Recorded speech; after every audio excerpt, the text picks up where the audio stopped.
àti ìwà àti iṣẹ́ rere gbogbo wọn jọ ní nìkan ṣe jẹ́ kó lára kan àti mọ̀ àti wà àtẹ̀sìn àti iṣẹ́ rere gbogbo àwọn kan wọ̀nyí jọ ìbọn níbi kan bá ti bọ́ọ̀lẹ̀ mẹ́ yóò kó àyẹ̀bá èèyàn yóò kó àyẹ̀bá tó gbé dání.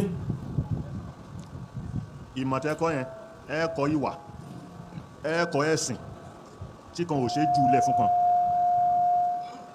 Imam Shafi'i radiyallahu ta'ala anhu ó ní talabna al-ilma li ghayri Allah.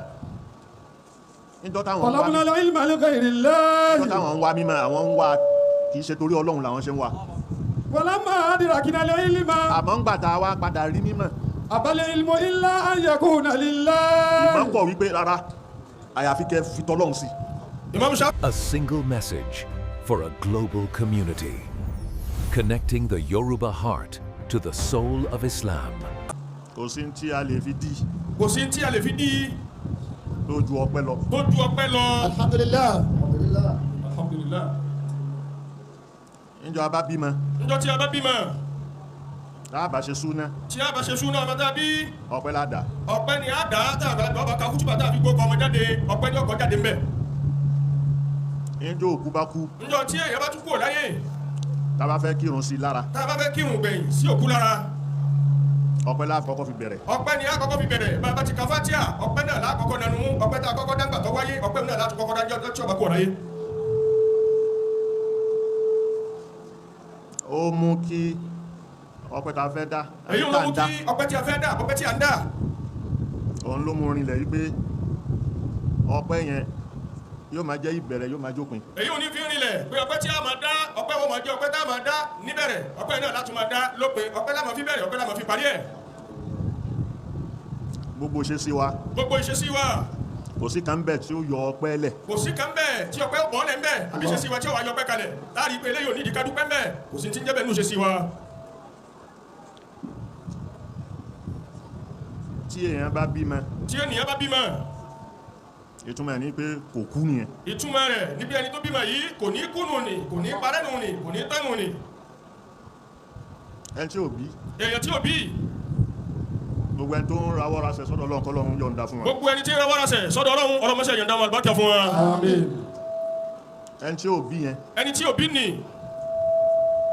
Kó máa wo lọ́dọ̀ ara rẹ̀. Kó máa wò ó lọ́dọ̀ ara rẹ̀. Òun náà máa dúpẹ́ ni. Òun náà tún máa dúpẹ́ ni. Torí àìbí yẹn. Torí àìbí yìí. Ọlọ́run ṣe nǹkan míì fún. Ọlọ́run ṣe nǹkan míì fún àìbí máa nì kò ní túmọ̀ sí pọ́lọ́hùn tí a wá ṣoore fóun rárá àbí kọ́ ṣàánú rẹ̀. Ìyẹn tọ́lọ́run ṣe fún yẹn kò rántí ẹ̀ lásìkò tó bá rántí pé òun ò tí ì bímọ. Èyí tí Ọlọ́run ṣe fún ni tó bá rántí wípé òun ò tí ì bímọ. Bí ìgbà tọ́lọ́run ò ṣe kankan fún ni. Yóò máa dà lójú rẹ̀ bí ìgbà tọ́lọ́run ò ṣe kankan fún bẹ́ẹ̀ Ọlọ́run sì ṣàwọn onínàrà nǹkan fún tí ò béèrè rẹ̀ gan tọ́lọ́run fi ṣe àmọ́ gẹ́gẹ́ bí àdámọ́ ènìyàn ní tí mú tó fẹ́ ni ibẹ̀lẹ̀ mi rẹ̀ wà pọ́lọ́run tí ì ṣe léyìí kò wá ní jẹ́ ó rántí àwọn tọ́lọ́run ti ṣe tóun tiẹ̀ béèrè. Èní. Òní yìí. Ó ń jẹ́ ọjọ́ Sunday. Ń jẹ́ ọjọ́ Sunday. Èní. Òní yìí. Ó ń jẹ́ on the 3rd May. Ń jẹ́ on the 3rd of May. Tó ń ṣe déédéé ọjọ́ tí bàbá kúrò láyé. Tí ń ṣe déédéé ọjọ́ tí bàbá pe ìmọ́lẹ̀ rẹ̀ tó wà lérí ilẹ̀ bàbá Sheikh Adam tọ́lọ̀ ní kí wọ́n máa bọ̀ lọ́dọ̀ òun ọjọ́ tọ́lọ̀ ní Sheikh Adam ọ̀fà yẹlẹ̀ kí wọ́n dágbére fún gbogbo ayé kí wọ́n gbéṣẹ́ wọn kalẹ̀ fún wọn lọ́wọ́ mọ̀ mójútó ó ṣe déédéé òjìta wà ń bẹ̀ yìí. Ìyẹn èyí ó máa fi rántí. Ìyẹn lèyìn ó máa fi rántí. May yìí. Wípé òní yìí. Oṣù May. Oṣù May yìí. April May. April May. Níjọ́ tí mo jẹ́ Mudeer. Níjọ́ tí baba wa Mudeerul Markaz baba alágége tòní tí wọ́n gẹ̀rí àga ìdára tí wọ́n jẹ́ Mudeerul Markaz. A máa gbé sí April. A máa gbé sí April níjọ́ mi. A fi wọnú May. A fi wọ inú May. Torí pé April ni wọ́n bí bàbá. Torí pé April ni wọ́n bí mọ̀lá Sheikh Adam. Wọ́n sì kú ní May. Wọ́n sì wá kú ní May. Mo wá wípé ṣàhádà tí a fẹ́ máa fún ọmọ. Bàbá wa ní ṣàhádà tí a fẹ́ máa fún ọmọ tí wọ́n bá kẹ́kọ̀ọ́ jáde. Nǹkan tí bàbá wáyé wá ṣe nìyí. Ntí bàbá fi gbogbo ayé wọn ṣe náà nìyí. Ntí wọ́n sì tán lérí náà nìyí. Ká máa ṣe ṣàhádà. Ká máa ṣe ṣàhádà. Nínú ẹ̀. Nínú rẹ̀. Ọ̀pọ̀lọpọ̀ ṣì mí gbọ́. Ọ̀pọ̀lọpọ̀ ṣì bàbá wa Mudeerul Markaz gbọ́ lọ́dún náà. Kò yé wọn. Kò yé wọn lọ́dún náà nígbà tí bàbá wí pé àsìkò tí Sheikh Adam wáyé àsìkò tí wọ́n kú ò ká máa dá àsìkò yẹn padà sínú ìrántí àwọn ènìyàn pẹ̀lú pé tí Sheikh Adam fàyè wọn ṣe náà lọ̀rọ̀ mọ̀ ní tí wọ́n fàyè wọn ṣe náà lọ̀rọ̀ ẹ̀sìn ní tí wọ́n fàyè wọn ṣe náà ní súnà nẹ́bì ìwá fún àwọn ọmọ ní ṣàhádà tí wọ́n bá kẹ́kọ̀ọ́ jáde láàyè yìí ká fi ná sábà àkókò náà àwọn èèyàn wá sí bàbá gbọ́gbà náà. Ká sì máa ṣe usbu Sheikh. Ká sì máa ṣe usbu Sheikh. Wọ́n rò pé mò ń yí ẹ̀yìn òkú padà ni. n tó jọ létí àwọn kan nígbà náà ni pé ṣé baba Lágége fẹ́ ká máa yẹ́yìn òkú padà ni. kò yé wọn ni. baba ni kò yé wọn ni. ẹ̀yìn òkú sójẹ́ra ni tẹ́lẹ̀. ẹ̀yìn òkú wò lẹ́ ń yí padà yìí tó wà mẹ́ tẹ́lẹ̀ sójẹ́ra ni. ìrántí ni. ìrántí ni. fún nǹkan tí èèyàn gbé ayé ẹ̀ ṣe. fún nǹkan tí ènìyàn tó gbé ilé ayé rẹ̀ ṣe irú mẹ́lẹ̀ tí Sheikh Adamu mú wáyé àti báwọn náà ti rí ìjọ tí wọ́n wáyé ọjọ́ kan náà àwọn ọjọ́ Ọlọ́run ni ìjọ tí wọ́n tún kú ọmọ ìkan náà àwọn ọjọ́ Ọlọ́run ni bàbá fi ṣàádà sásìkò náà ká máa fi kó tí bàbá wáyé wá ṣe jáde ìbẹ̀ lábẹ́ wọ́n kí ó ń bí ayyamillah ẹ máa rán wọn létí àwọn ọjọ́ Ọlọ́run ìjọ tí mẹ́lẹ̀ Sheikh Adamu dáyé ìkan náà àwọn ọjọ́ Ọlọ́run ni ìjọ tí wọ́n ṣe ogun tá àjòkó tì ìkan náà àwọn ọjọ́ Ọlọ́run ni ìjọ táwọn tún dágbére fáyé ìkan náà àwọn ọjọ́ Ọlọ́run ni ìjọ táwọn èèyàn retí pé kíní yóò tó tán àìtán rẹ̀ ṣíṣẹ́kù lónìí ṣíṣẹ́kù rẹ̀ lónìí ìkan náà àwọn ọjọ́ Ọlọ́run tún ni. ká máa ṣe usbu sheikh. ká máa ṣe usbu sheikh. láàrin fatira yìí. láàrin fatira yìí. kí gbogbo Markaz tó ti já.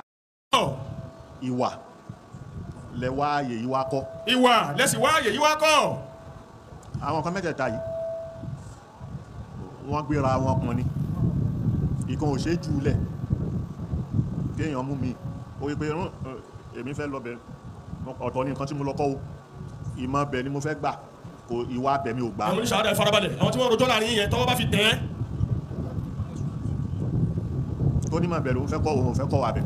kọ́rọ̀hùn kéèyàn ní ìmọ̀ bẹ̀ lòun fẹ́ kọ́ òun ò fẹ́ mú wà bẹ̀ àti ìmọ̀ àti ìwà àti iṣẹ́ rere gbogbo wọn jọ rìn nìkan ò ṣe é jákò lára kan àti ìmọ̀ àti ìwà àtẹ̀sìn àti iṣẹ́ rere gbogbo àwọn kan wọ̀nyí jọ rìn pọ̀ níbi kan bá ti bọ́ lẹ̀ mẹ́ yóò kó àyẹ̀bá èèyàn yóò kó àyẹ̀bá tó gbé dání. ìmọ̀ tẹ́kọ́ yẹn ẹ kọ́ ìwà ẹ kọ́ ẹ̀sìn tí kan ò ṣe jù lẹ̀ fún kan. Imam Shafi'i radiyallahu ta'ala anhu ó ní talabna al-ilma li ghayri Allah. talabna al-ilma li ghayri Allah. nítorí táwọn ń wá mímọ̀ àwọn ń wá kì í ṣe torí Ọlọ́run làwọn ṣe ń wá. walamma adrakna al-ilma. àmọ́ ń gbà tá a wá padà rí mímọ̀. abal ilmu illa an yakuna lillah. ìmọ̀ kọ̀ wípé rárá àyàfi kẹ́ fi tọ́lọ́run sí. Imam Shafi'i ní gbọ́dọ̀ fẹ́ wá ìmọ̀ àwọn òtórí Ọlọ́run lọ wá mọ̀ lákọ̀ọ́kọ́ ọjọ́ torí kí làwọn náà fẹ́ dà torí àwọn àfáàtọ́ kéwú tán tí wọ́n dọ́lọ́lá làwọn náà torí ẹ̀ lọ́lé kéwú ìgbà táwọn wá ké ìmọ̀ yìí tán tí Ọlọ́run bu àwọn ní ìmọ̀lẹ̀ Kùránù yìí àwọn wá rí pé kíní yìí dáa ju ìmọ̀ fúnra rẹ̀ lọ́wọ́ kọ̀ fáwọn pé gbogbo ń tẹ́ rí yìí ọkọjá kéèyàn rí kó lóun fi ń wáyé tọ́lọ́hun gangan lọ́dà kẹfì nǹkan yìí wá. nípa bẹ́ẹ̀ Ìmáàmù Ibn Hanbal radiyallahu ta'ala anhu àwọn èèyàn kójọ wọ́n sọ fún wípé ìmọ̀ yìí kí ló lè fi wá. yaqulu Abu Hanifata Nu'man. Abu Hanifata Nu'man. lamma araditu al-ilma. ìgbà tó ń fẹ́ wá mímọ̀. ja'altu atakhayyaru al-uluma. òun wá ń ṣẹ̀ṣà mímọ̀.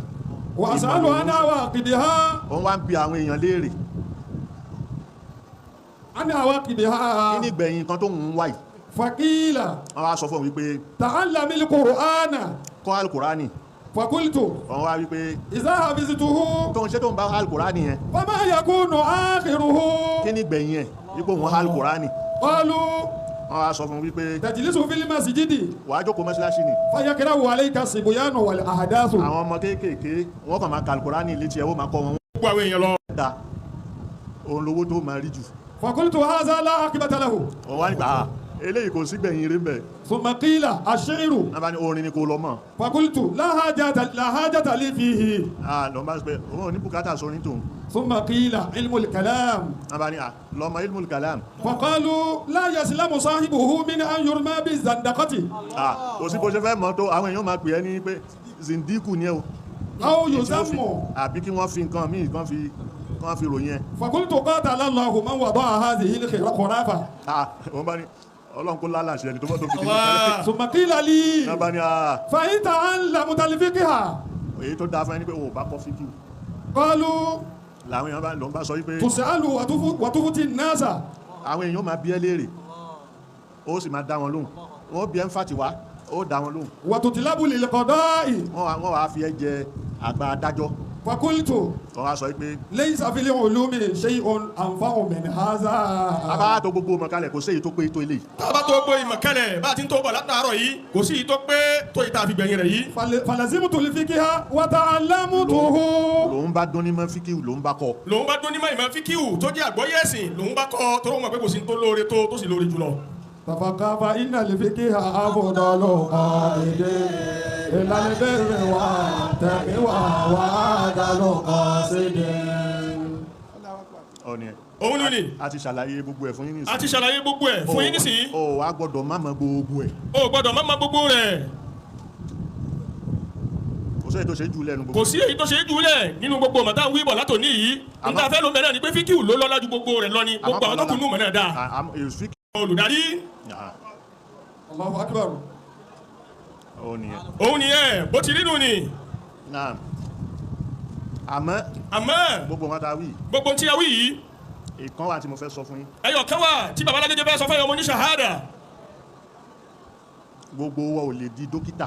gbogbo wa pátápátá gbà a ò lè di dókítà. ta ló fẹ́ gún lábẹ́rẹ́ ńgbà tí gbogbo ayé bá jẹ́ dókítà. tí gbogbo ayé bá ti di dókítà ta ni dókítà fẹ́ gún lábẹ́rẹ́ mọ́. ta ló fẹ́ ṣe ìwòsàn fún. ta ló fẹ́ bá dókítà kó ṣe ìwòsàn fóun ńgbà tí gbogbo wa náà ti di dókítà ta ni ó tọ́jú ta ni. gbogbo wa ò lè yà di dókítà. gbogbo wa ò lè yà di dókítà gbogbo wa ò lè tọ́jú ọ̀nà kan náà. ọlọ́run wípé bismillahir rahmanir rahim ma kana lil mu'minuna liyanfiru kaffatan walawla nafara min kulli firqatin ta'ifatun minhum طائفة ليتفقهوا في الدين ولينذروا قومهم إذا رجعوا إليهم لعلهم يحذرون. ما كان المؤمنون لينفروا كافة. gbogbo yín gbogbo owó ò lè jáde ká dojúkọ bìkan náà. فلولا نفر من كل فرقة منهم طائفة. kò bá dáa kó já sí pé àwọn apá kan ليتفقهوا wọ́n lọ في kọ́ nípa الدين àgbọ́yé ẹ̀sìn.